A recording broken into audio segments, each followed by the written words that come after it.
शांति 7 जून 2025। बाबा की मुरली का वरदान।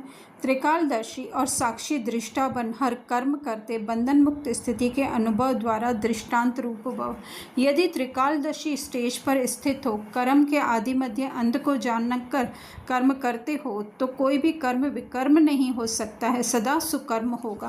ऐसे ही साक्षी दृष्टा बन कर्म करने से कोई भी कर्म के बंधन में कर्म बंदी आत्मा नहीं बनेंगे। कर्म का फल श्रेष्ठ होने के कारण कर्म संबंध में आएंगे, बंधन में नहीं। कर्म करते न्यारे और प्यारे रहेंगे तो अनेक आत्माओं के सामने दृष्टांत रूप अर्थात एग्जाम्पल बन जाएंगे। बहुत ही ये गुह्य और बाबा ने जो है वो स्पष्ट हम कहें तो बताया है कि त्रिकालदर्शी आत्मा बनकर के अगर हम कर्म करते हैं तो वो कभी भी जो है वो विकर्म नहीं होगा, है ना।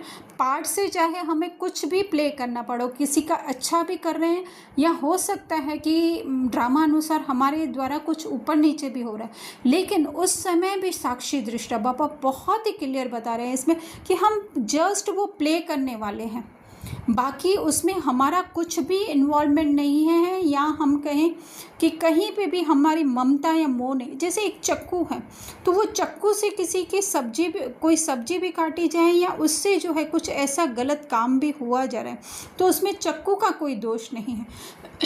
इसी तरह से जब हम त्रिकालदर्शी अर्थात आत्मिक स्थिति में रह करके कर्म करेंगे तो वो सुकर्म होगा। कर्म का वो बंधन नहीं बनेगा, जो बाबा कह रहे हैं ना, संबंध में आएंगे, बंधन में नहीं आएंगे। और धीरे धीरे एक्चुअली वो अगर हम लोग आत्मिक दृष्टि में है तो हमसे कोई गलत कर्म होगा ही नहीं। तो वही बाबा बोल रहे हैं, न्यारे और प्यारे रहेंगे हम लोग। तो ये हमारी स्थिति जो है दूसरों को भी जो है वो टच करेगी, वही जो है दृष्टांत रूप अर्थात एग्जाम्पल बन जाना है। स्लोगन, जो मन से सदा संतुष्ट